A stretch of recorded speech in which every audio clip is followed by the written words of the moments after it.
konti po ng sardinas. Shh! Mas masarap pag maraming sabaw. Ma, lasang tubig na po. Arte mo naman, importante may mainit.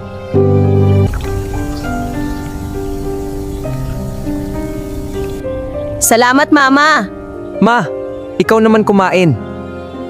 Busog na ko. Bayad po sa likod!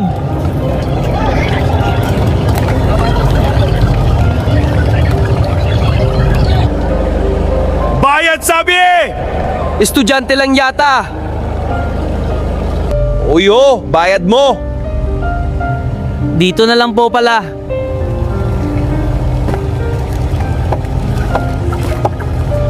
Mga estudyante talaga.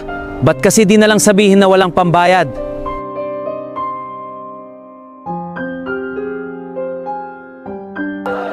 Pre-order tayo burger. Libre ni Mama may bonus eh. Joms, kain tayo.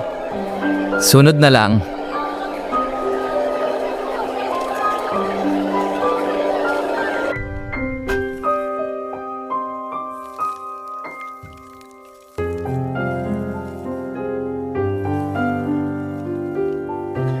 Pre, amoy pagkain. May kumakain ba dito? Kadiri naman kung sino man yun.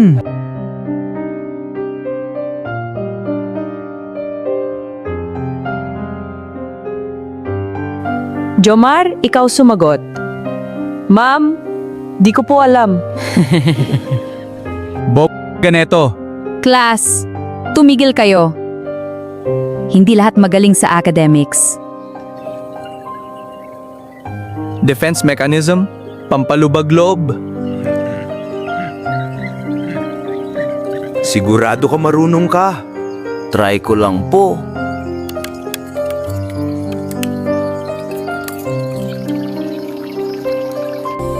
Oy, gumana! Ito bayad. Ang galing mo pala.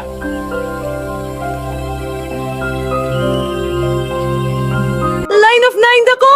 With honors! Pre, bagsak ka na naman. Hindi naman, pasangawa lang. Bahala ka sa buhay mo. Okay lang.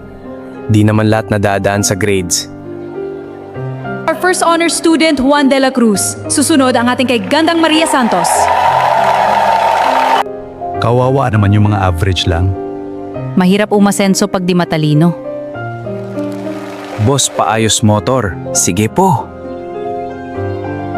May binibenta kang appliances? Opo ma'am, ito po. Mas mura po sa akin. Pre, dami mo na sideline ah. Kailangan eh. Ang bata mo pero ang sipag mo. Anak, atin na ba talaga to? Ma, Hindi na tayo ulanin? hindi na.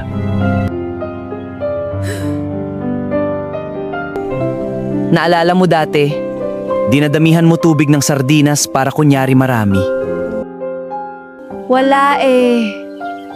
Yun lang kaya natin noon.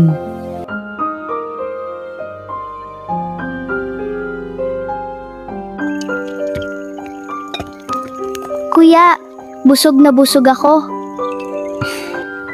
Dati, pangarap ko lang marinig yan.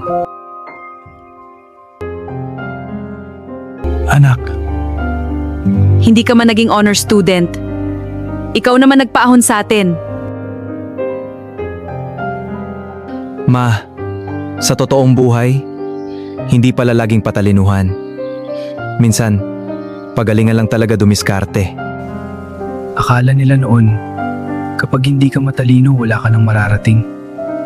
Pero habang tumatagal sa totoong buhay, natutunan ko, hindi pala laging talino ang labanan.